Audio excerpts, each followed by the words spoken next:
Morning everybody, and in this video I'm going to see how slow a shutter speed I can use for small bird photography and still get sharp images. Now today I'm going to be using my mirrorless camera, the Canon R6, which is a little bit different to last time when I did this with a DSLR. I'll put a link in the description to that video, and I'm going to explain later in this video why I think the mirrorless camera is going to help me with this technique. Now, I generally advise a shutter speed anywhere between 1/500th to 1/1000th of a second for small bird photography, so why would you want to use a slower shutter speed? Well, if you're shooting in low light, sometimes it can be difficult to get that fast enough shutter speed without having to use really high ISOs, and particularly with more entry-level cameras, when you use those higher ISOs, it can introduce a lot of noise into your pictures. So if we can drop the shutter speed a little bit, then we can lower the ISO and we can get better quality. Now, I know it's possible to remove noise in post-processing, but I also know there's a lot of people who prefer to do it in camera, and I'm certainly one of them. I've moved my location to come into this little woodland area, which is fantastic for small birds. Already I can see different species of tit and robin. I've seen a nuthatch as well. The light levels in here are very, very low. It's very much in shade, so that makes it difficult for you to get your faster shutter speeds. Now I'm going to try and get the birds perching naturally in the bushes and trees, so I'm going to concentrate on this particular tree, which is kind of behind the stump where the food is, and they often like to perch in there before they come down. Today I'm using my big lens, the EF 500mm f4, really fast focusing, nice and sharp, and it's going to help to blur the backgrounds.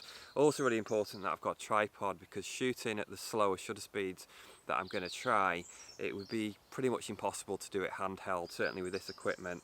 Now, if you're wondering about the lens hood, yes, I generally use a lens hood on all my lenses for my wildlife photography. I just haven't got it on today. It just makes it a little harder sometimes to frame it for the video when I'm making videos, because it's just so long, but that's pretty much the only reason. So I'm already at ISO 6400 on f4, and it's giving me a shutter speed of about 1/200th of a second.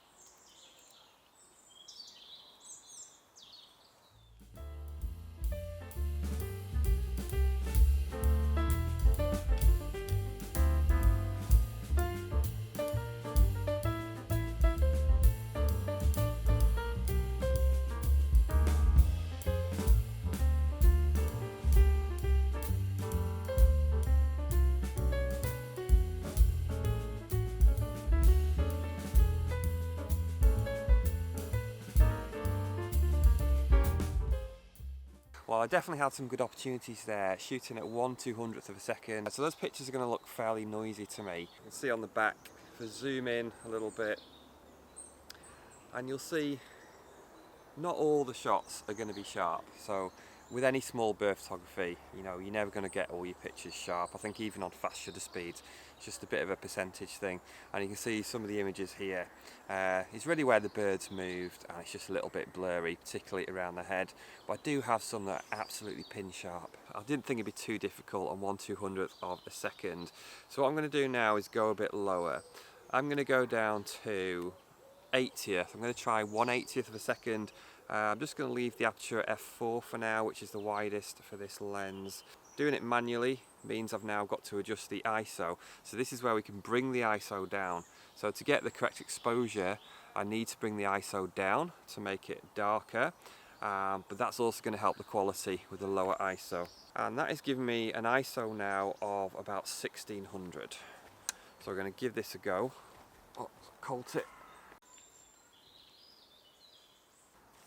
Ah, missed it because they're so fast. Blue tit there, not sure if I got that one. 1/80th of a second, and I'm still not doing too badly. I've got a couple here that look absolutely pin sharp to me. A couple of blue tits. That is razor sharp. ISO 2000.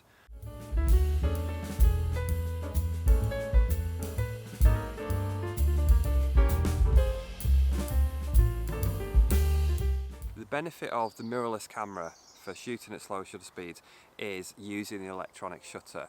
So with a DSLR where you've got the mirror, the prism, the camera that I used to use, I still have my DX, haven't used it for a long time, but you can get more vibration and shutter shock. And shutter shock particularly occurs, I'll put that up on the screen because I can't remember exactly, and that vibration can cause blur in your photos. With the mirrorless camera, if you use the electronic shutter, there's no moving parts, so there's no vibration. So in theory that should definitely help with using your slower shutter speeds. So this is where it's going to get more challenging now. I'm going to go down to 1/30th of a second, still on f4 at the moment, and that means my ISO now is, oh, it's coming right down to around about 400.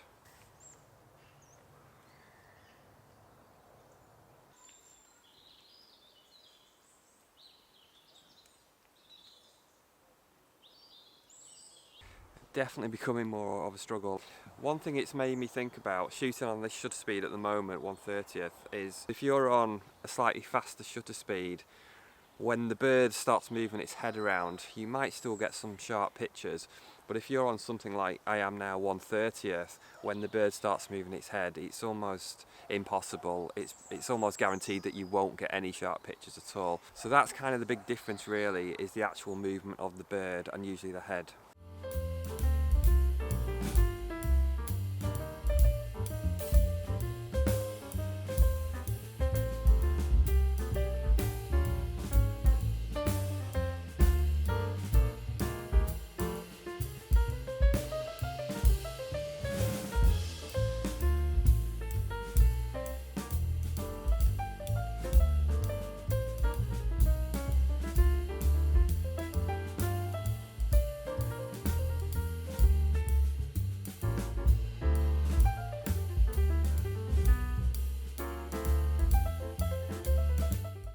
You'll notice I've got my hand kind of draped over the lens like that, and this is something I used to do with digital SLR, because you can get vibration from the mirror and that just helps to dampen it. I think it was good technique to keep everything nice and stable, but with mirrorless cameras I'm not so sure you need to do that.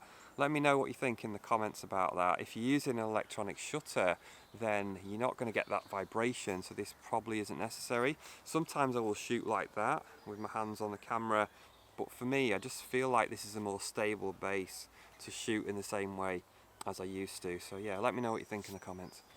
I am starting to get some light come through, filtering through a little bit, which is making the exposure tricky. So I've just gone on to auto ISO, so just less for me to think about. I'm now going to try 1/15th.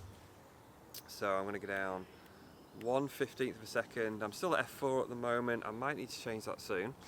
My ISO now is, well, it's on auto ISO, so it's just changing. It's saying about ISO 250. So that means if we keep putting the shutter speed down, letting in more light, we're going to get to ISO 100, and then if I want to make it even slower, the camera's going to have nowhere to go, so I'm going to have to do something about that.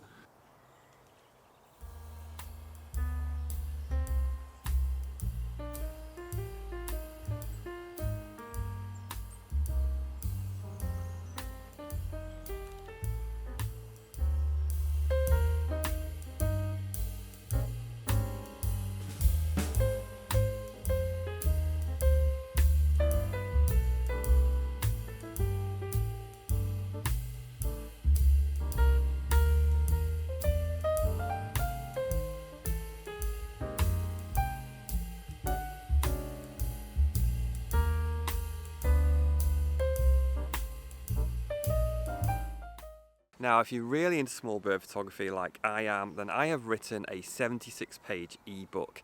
It's in two halves. The first half covers equipment, camera settings, how to get close, and gives you creative ideas. The second section is all about creating your own feeding station, how to choose the location, position and hide. I'll also show you how to choose and set up perches. Some of these methods can sometimes be used in parks like where I am now. If you have a very small garden or backyard, I've included some tips to help you as well. If you'd like one of these, just click the PayPal link in the description. If you don't like to use PayPal, just email me and we'll do it another way.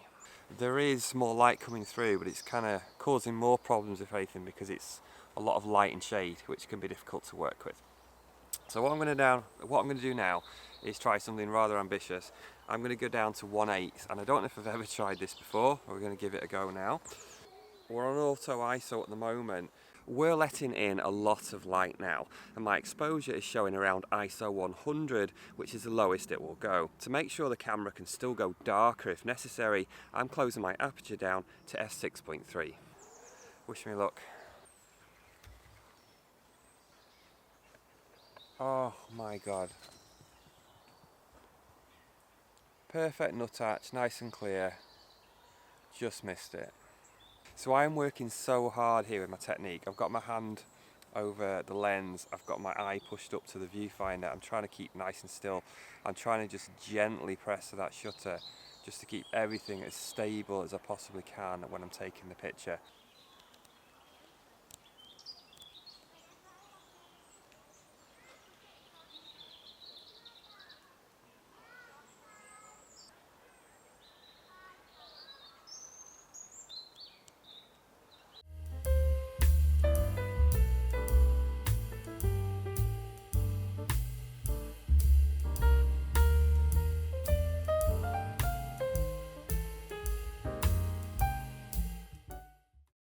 So I've had a really good go at that on 1/8 of a second, and I don't think I've got one sharp picture. I've tried my best technique that I can.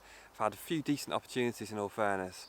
I don't think I've got one that's pin sharp, so maybe that's kind of the limit for me anyway. I think 1/15th, I think I can do it occasionally, certainly 1/30th. 1/8 I think is just pushing it too much. One thing you could possibly do would be to use a remote and a timer to take the picture. You know, that's something you can do at really slow shutter speed, similar to like maybe a landscape type shot. As you can see, as we lower the shutter speed, we're able to drop the ISO as well, and I can definitely see the difference, particularly from the earlier shots at 6,400, and then dropping the ISO down to 400 and even lower. And at the end there, using the really slow shutter speed, the ISO was dropping almost to 100. So if you are struggling in low light for your small bird photography, this is definitely something you can try. Use a slower shutter speed, get that ISO lower, reduce noise, better quality.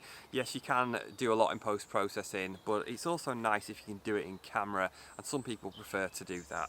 And if you'd like to get my ebook, then just click that link in the description. Thanks for watching, I'll see you next time.